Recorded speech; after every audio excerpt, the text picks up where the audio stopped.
Welcome back to the YouTube, guys. We are in the coach again for upper today. So we are a few weeks into this next stint of growing now, and training's been changed a little bit surrounding my needs, the goals I have with my physique, the areas I want to bring up. So yeah, I want to show you this session and just kind of show you what I'm doing within the session to get what I want with my physique. So yeah, I'll be showing you kind of the programming, the distribution of volume, and how you can set up an upper session, how you can program it for you if you have similar needs as myself, or what you would do differently if it was a little bit different. And we'll kind of talk about that along the way, because I think it's a good thing to talk about. But yeah, currently where I'm at is like a few weeks since this push-up. I was at my lowest at 83, I'm now like 85, but like the first kilo was just glycogen and fullness, and I'm still out of position now. I don't really look any softer, which is really promising. From here until prep starts in April, it's going to be stupidly slow. I say stupidly like it's a bad thing, but it's a good thing, but it's just crazy how slow I'm going to be. Like if I could gain 2 kilos in the next 3 months, that's perfect for me. The key thing is protection in the prep for me. That's what I need. It's like not losing too much, just moving steadily now is really important. But yeah, this upper session, it takes about 2 hours, and it's pretty efficient because that is like just with my routine. I pick up my son in a couple hours, so I try to not waste too much time in the gym. I really try to keep things as productive as I can for myself. So yeah, starting on the Teres biceps pull down. We're going to do 4 sets on this because it's very clear what my physique needs, and that's Teres. Like I need more width in the top of my lats, and also more width in the front double, just getting more taper. So just starting on this to fresh and really pushing the volume for it makes absolute sense. So yeah, 4 sets of this. Going to be pretty swift. Like when you do 4 sets, if you are worried about time, I'd really recommend like avoiding doing many warm-ups and starting with a 20 rep set or something like that, where you just get really warm from immediately. You don't need to be that warm going into a 20 rep set because it's not heavy at all from the get-go. So that's what we're about to do. But yeah, I'm excited for this session. Feeling good, feeling very full. It's a nice feeling. You forget what good pumps feel like when you've been dieting for a while. So yeah, it's a nice feeling to be feeling like almost like a bit more confident in the gym. I think that's something that people forget about. It's like they're in a diet and they just start to go, oh, I feel like maybe I shouldn't compete yet, or like, have I made improvements? And like, just give yourself a couple of weeks in a surplus, and you're going to be walking around the gym like, oh yeah, I feel good. Like you will. It's just, it's funny what glycogen can do. But yeah, let's get after it. Just saying, with a 20 rep set, which I'm about to do, I think one thing you should recognize is the ability to progress it. It will take quite a lot of time. The reason being is because there's so much room for like little errors or things happening in the set that could change because you're doing so many reps. So if you are trying to progress a 20 rep and you're trying to get 21 reps, 22 reps the week after, don't overforce it, because you might just naturally be using better form, and that extra control is really going to add up because it's such a long set. So just stay true to it, keep your form controlled, and just let the progressions come as they come. So I did 20 reps last week on this weight that I'm about to do. If I get 20 reps again, I'm not worried that I haven't progressed, because realistically I know it's probably because my tempo and my control has improved. So as opposed to me chasing something and then losing control and getting a bicep pump, or just losing the intent where I want it to be.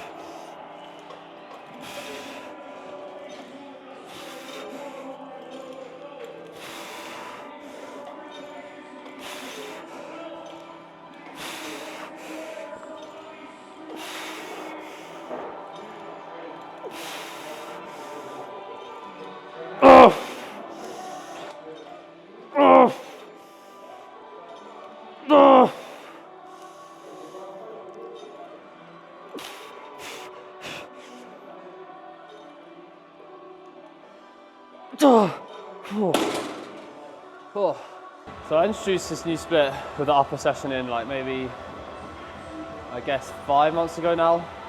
Before that I did push-pull off legs off for absolutely ages. And now I'm doing an upper day because for me I don't need more legs, I need more upper. And I also, because of routine with my son, it's not easy for me to train on the weekend, so it works way better doing this. However, the best training split is the one that doesn't change. It's the one that you stick to. I see too many people now in the search of like this magic training split, or just all this uncertainty with the split they're doing, like they're continuously changing it all the time, and that is ruining your progress. Skill, like earning skill and becoming very good at something, relies on repetition. It relies on turning up and doing the same work over and over and over again. And what is that skill in bodybuilding terms? It relates to driving a very accurate internal stimulus from your training. And to do that, it means getting very confident and skilled with your movements, and also managing your recovery perfectly through sticking to the same frequency, to the same split. So if you're wondering what the best split is for you, if you're feeling like the split you're doing right now is generally okay, probably just stick with it and just keep doing it. Stop overthinking and just do. Like it is that simple with bodybuilding. Nail your sleep, nail your food, train hard, progress. Job done.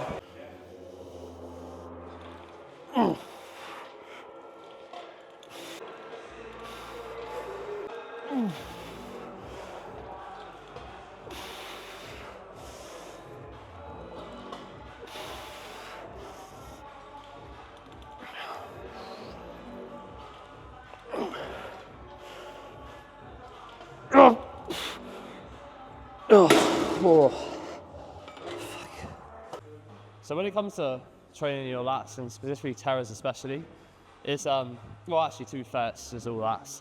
It's really something you need to think about is about how you elevate your shoulder and then where you come from when you do that.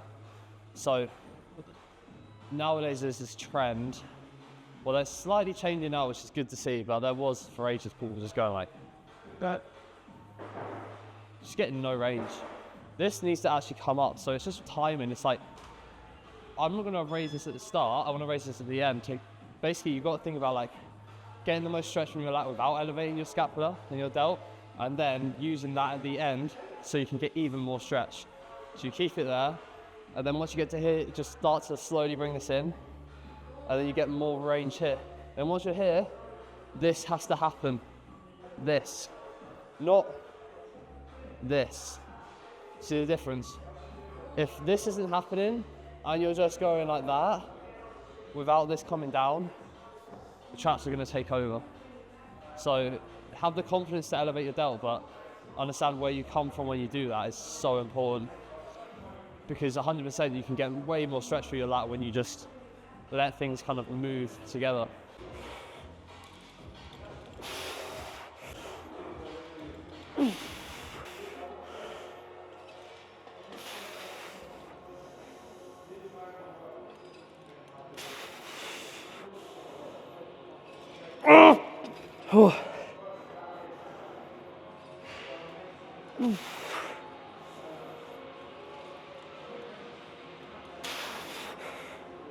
Oh, fuck.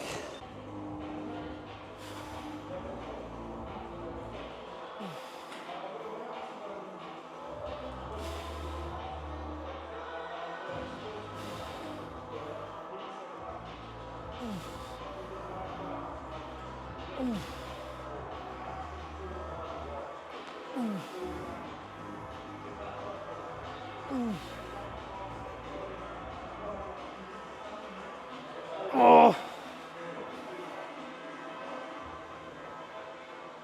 Oh.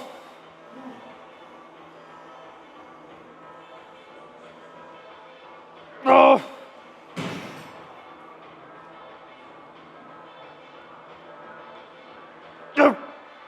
Oh. So we're going to go on to a single arm pull down. Did 2 sets of mid-back work there. Now we're going on to the last lat movement. So by this time, after this is done, I would have done 9 sets of back. Because that's what I need. So for me, it's best to start on back before my presses. I think for me, because I'm quite dominant in my chest, delts and arms, just placing the back movements at the start makes absolute sense. You always have your most quality work at the start. But I also find that it helps a little bit going into my presses because my upper back's so warm. People don't realise how much your stability for your back's important for your presses. It's like, what is a press? It's the opposite to a rowing away. Like a negative you're doing the same thing as a row, right? So having your back fired, your lats warm, your scapula very warm as well, massively helps in your presses sometimes. So yeah, I quite like it, and so far it's been really productive. But for most people, I would probably recommend your upper day starting on pressing and then your pull, because the pull work is a bit more systemically fatiguing. So if you really need to get strong in your presses, do them first, because your presses are way less likely to take away from your pulls. If you want to make sure you're warm for your back, just do mobility work, get warm in that area, then go into your presses and start. That's what I do for most people. But if you do have those specific needs like myself, 100% starting on back makes more sense. And this is why, like, you should never just copy your, I don't know, favorite athlete's workout, because the further they are in bodybuilding, the people you looked up to are pretty far in bodybuilding, they have very specific things for them and it's not for you, you know? So it's important you remember that.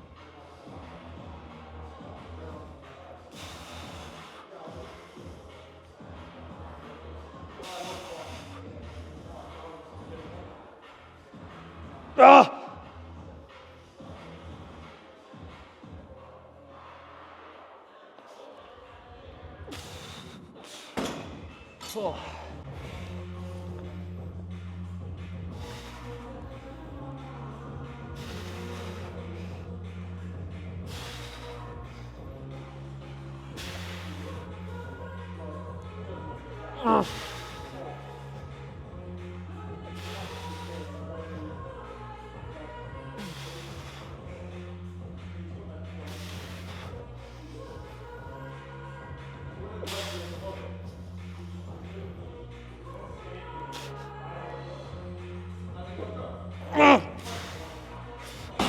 Oh.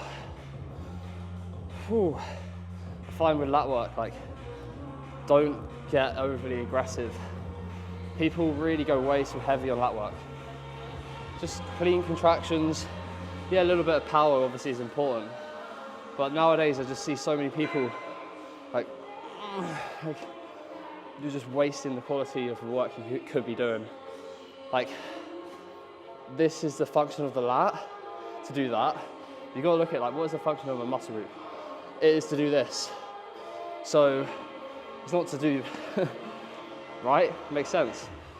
So just, yeah, just try and keep some control, element of control with how you kind of move your body in. And actually a really useful cue is, like, people naturally, they stretch away, they go like this, and they pull down and they go like that. So this is reducing the movement through here. What you actually could think about doing is, when you stretch away, think about going this way. And then as you pull down, think about going this way. And just through thinking about that in your head, it'll make sure you don't go into those habits of moving your body around just to give yourself some momentum.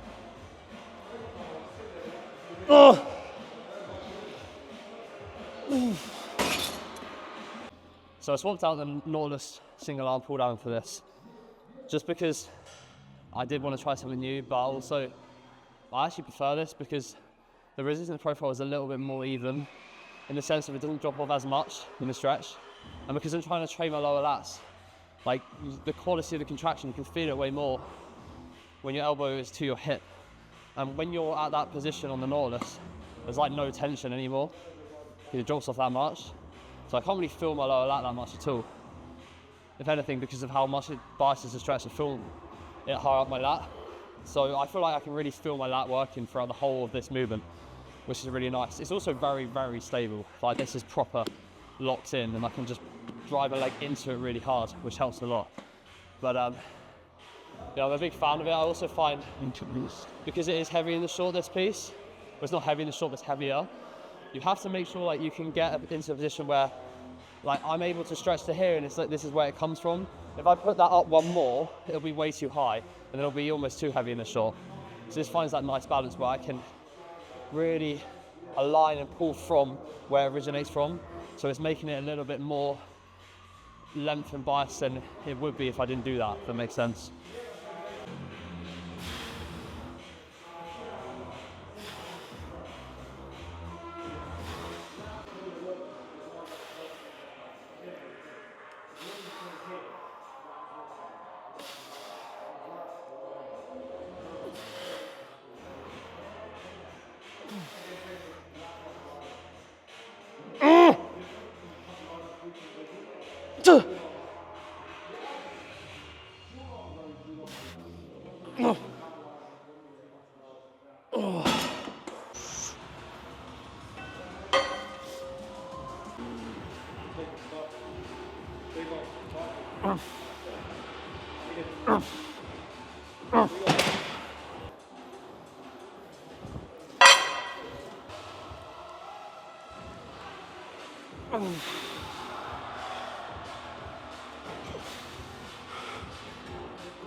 So 2 sets of presses done, very happy with that.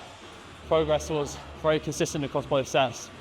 I feel like now I'm getting a little bit heavier, the presses feel so much more confident.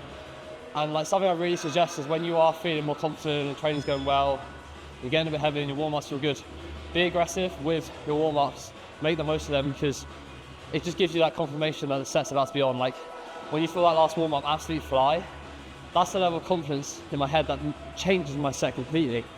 You know, it gives me the kind of like go ahead to absolutely smash that set, and that's how I felt warming up. You know, I just feel really good at the moment, so it's a nice feeling. You know, it kind of reminds me why I do this. I love just to train and get strong. So yeah, enjoyable.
Oh, fuck.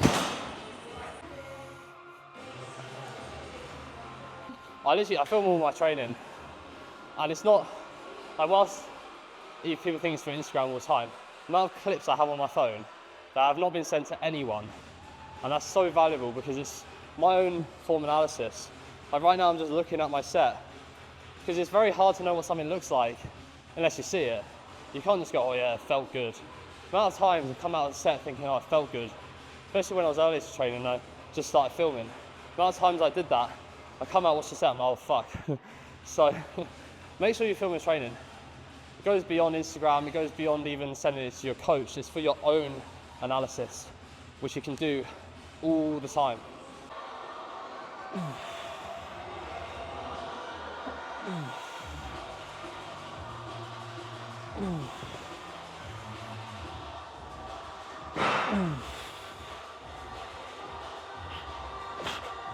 Oh!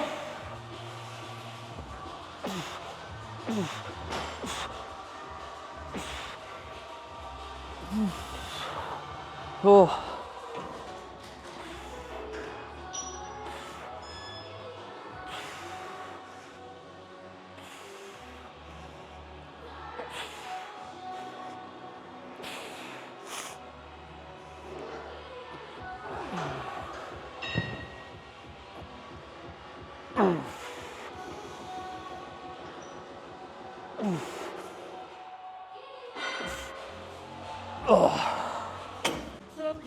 So on this line cuff lateral raise, I'm doing 4 sets. You know, if you're doing an upper session, I probably would recommend, it depends how much time you have, but you could just do more volume in one exercise. I actually find like a lot of the time now what I do is, instead of doing 2 lateral raise variations, if one feels way better than the other, I'll just do more volume in that one and then not do the other one. Like why do you need to have that variance if one feels way better than the other? So for this is like my favorite lateral raise, 100%. Get such a good connection with it. So just 4 sets of this, and then I'm done on medial delt work, which works really well.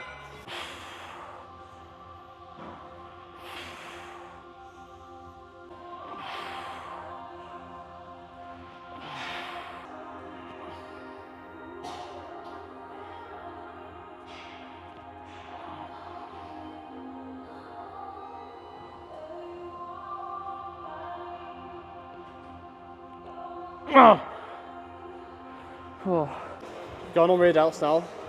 So basically this side with Bravo setup is very good for it because I can use this and then I can align perfectly. So I'm really coming across here and getting a huge stretch, and then I'm, you know, really lining up with the length and position. I think like on rear delts you definitely want to bias the length and range, especially because of how hard it is to get here. I also think if it's very hard to get it short, what happens is you start to just move your shoulder position in and you start to move your scapula and bring in trap.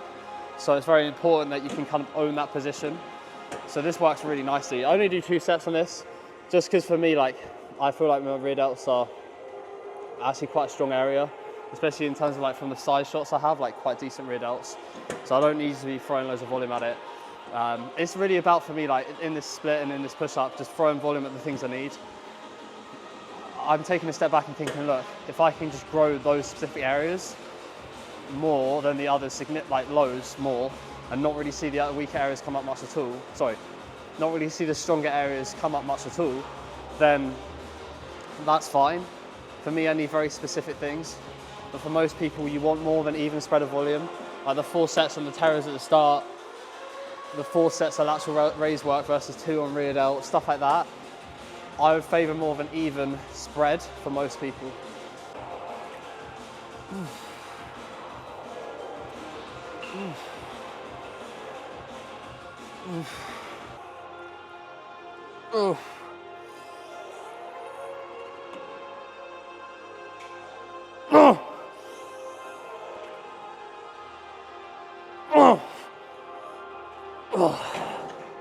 Going on single arm cuff push downs. I'm doing 3 sets on this, and I'm really focusing on just getting strong here.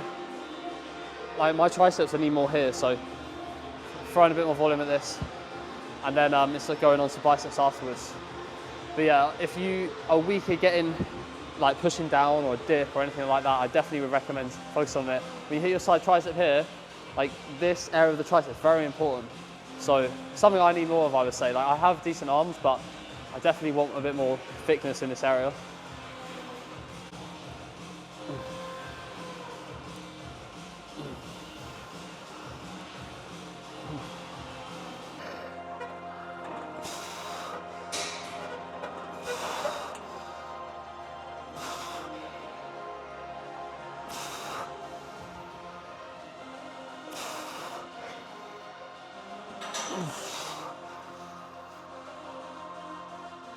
So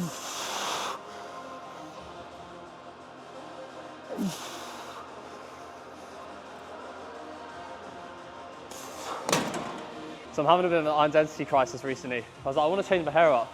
So I decided, I was chatting with the barber, I was like, we've got a year until my shows pretty much. And in a year's time, if I start throwing everything and getting a mullet, by then it might actually look pretty good. But yeah, shout out to James Alabaster, because I messaged him, I was like, look, I'm gonna give it a go. But yeah, definitely is a work in progress. I promise I'm not trying to be like Chris Bumstead, even though I would love to be. I just definitely reached a point now where I'm like, I need to change something up. I had the same haircut for fucking ages, so switching it up, got a year to grow it out. I don't know how long I'm actually gonna let it get. You never know, the next video might be gone. I might not be able to stick to it. We'll see. But it's a work in progress.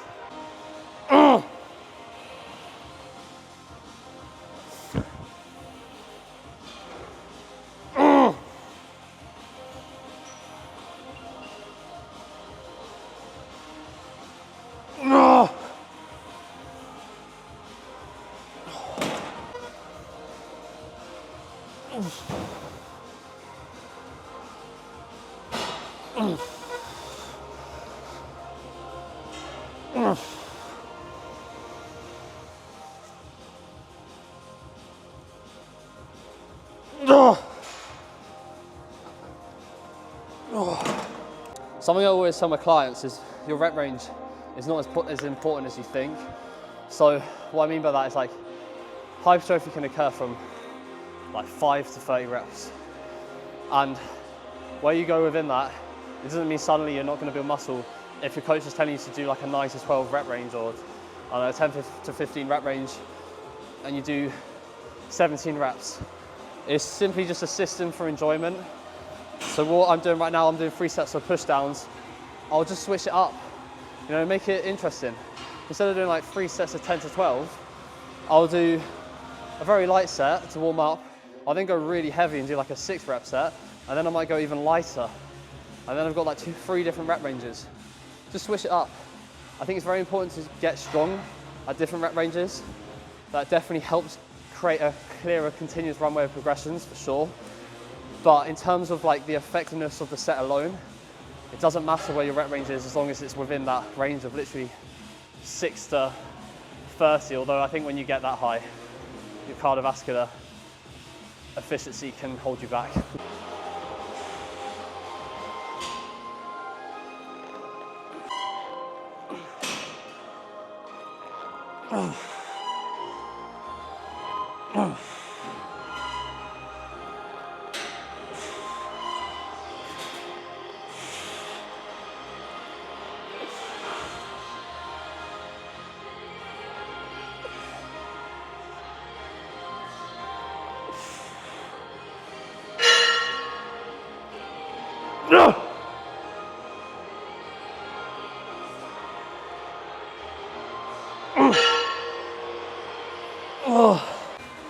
So I'm finishing off on this seated D-handle spreader bar bicep curl. There's a lot of words, but it's very nice for working like the entirety of your bicep. Like it's just working the long head and the short head pretty evenly. But the reason I like this as well is the freedom with the D-handles, because I've been getting like bicep problems. It's more like my forearm, it's basically bicep tendonitis. So I just have to be cautious with the movements I pick, and things with D-handles are so much better for me. That's why I did the upper back row as well. But yeah, you also notice I did an 18 rep set to start. So I'm just getting as warm as I can, as opposed to going into like a 6 to 8 rep set straight away. Just get really, really warm, get a very high bicep pump, almost like make the biceps more fatigued so you don't have to go as heavy as well. And that's a good way of working around like any potential pains that you do have.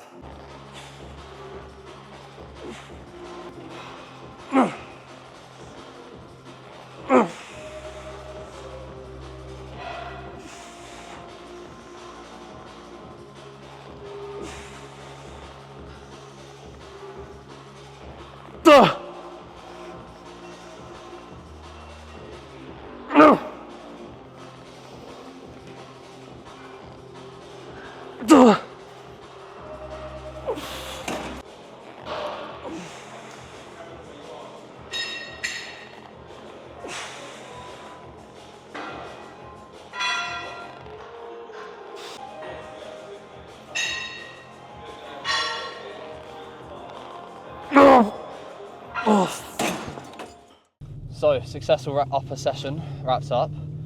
It took about, how long did it take? 2.5 hours, which for an upper session is pretty productive. I mean, when you're training upper lower, the upper sessions will be a little bit longer. I think you have to accept that. If you want to do enough actual work, like, the sessions are going to be a little bit longer, especially if you're training 4 times a week. Like, if you want to train 4 times a week, the sessions, if you want to do enough stimulus to really grow to your absolute best, then you have to understand your sessions are going to take a little bit longer. But yeah, very happy with that session. Just steady progressions, and that's going to be the case for the rest of this push-up. It's like not getting over, kind of going over the top and getting ahead of myself, and just being patient with it, and things will move how, you know, I want them to move, and essentially just creating a really solid foundation for prep to start as well, because I think this split is absolutely superb when dieting, just with the frequency and the rest days and everything, and just going into certain sessions fresher has really helped me compared to push, pull off, legs off. I actually say the split is better than push, pull off, legs off in a deficit.